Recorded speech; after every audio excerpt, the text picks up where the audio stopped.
You've heard the warnings, you've seen the movies. But do you truly understand the power behind Friday the 13th? It's not just a superstition, it's real. On this day, the veil between the living and the dead thins, and the curse of Friday the 13th comes to claim those who dare ignore it. This is the story of one woman who learned the hard way that some curses cannot be avoided, no matter how rational you are. Don't let this be the last time you hear about the curse. Hit the subscribe button and ring the bell to stay updated on all the terrifying stories we have in store. You won't want to miss what happens next. Trust me, this is just the beginning. Lena had always considered herself a logical person, a scientist. She didn't believe in superstitions or folklore. To her, the stories about bad luck, curses, or things that went bump in the night were nothing but myths. That was until one Friday the 13th shattered her reality, leaving her questioning everything she had ever believed. It was just like any other day at first. The morning started out clear, with a crisp chill in the air. Lena had a busy day ahead of her. The lab was waiting, experiments needed to be run, and data had to be analyzed. It was routine. There was no reason to suspect anything unusual. But as the day wore on, she couldn't shake the feeling that something was wrong. It started at the office. Lena arrived around 8:30 a.m., like she always did, her mind already preoccupied with the work she had ahead.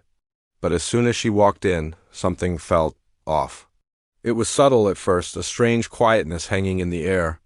Her colleagues were there, but they weren't speaking. Normally, the office would be filled with the hum of conversations, the clacking of keyboards, the chatter of coffee breaks. Today, though, it was eerily silent. Even her best friend Emily was unnervingly still, her gaze fixed on her screen in a way that seemed almost robotic. Lena shook her head, trying to focus on her tasks. She wasn't one to entertain superstitions. But as she settled into her routine, strange things began to happen. The lights flickered above her, just for a split second, but long enough to make her pause. The air grew colder, and Lena could see her breath misting in front of her. She thought maybe it was just the air conditioning acting up, but the feeling persisted. It wasn't just the temperature. It was like the very space around her was changing, closing in, suffocating. Then the first incident occurred. It was just past noon when the power in the building cut out entirely. The office was plunged into darkness. Lena reached for her phone, but it too was dead. She glanced around, confused, but no one seemed to care. Her colleagues were still glued to their screens, typing mindlessly. It was as though they couldn't see the chaos around them. Panic clawed at Lena's chest as she made her way to the window. But when she looked outside, there was no sound. No movement, just the stillness of a city frozen in time. Her heart raced as she turned to Emily, but when she spoke, her friend didn't respond. It was as though she was in a trance. The office had gone dead, and with it, her sense of safety. It wasn't just the power outage anymore, it was the presence. Lena felt that something was watching her, waiting. Something that wasn't supposed to be there. She heard whispers barely audible, like a voice that didn't belong. Lena, Lena. The words drifted through the air, chilling her to the bone. She grabbed her bag and rushed toward the door. But the hallway, normally bustling with people, was empty. The silence was deafening, and the air felt thick, almost suffocating. Her heart pounded in her chest as she sprinted for the emergency exit, but when she reached the door, she froze. The exit was locked. Lena's mind raced. She tried to pull at the door handle, but it wouldn't budge. She was trapped. Panic surged through her body as she turned and ran back down the hallway. That's when she saw it. In the dim light, just beyond the corridor, there was a figure, tall, shrouded in shadow, its face obscured. But its presence, it was suffocating. The air grew colder with every step it took toward her. Lena's breath caught in her throat. She couldn't move, couldn't scream. All she could do was stand frozen, watching as it drew closer. Lena, the voice echoed again, this time louder, clearer. It was a whisper, but it was filled with malice. It wasn't a voice she recognized.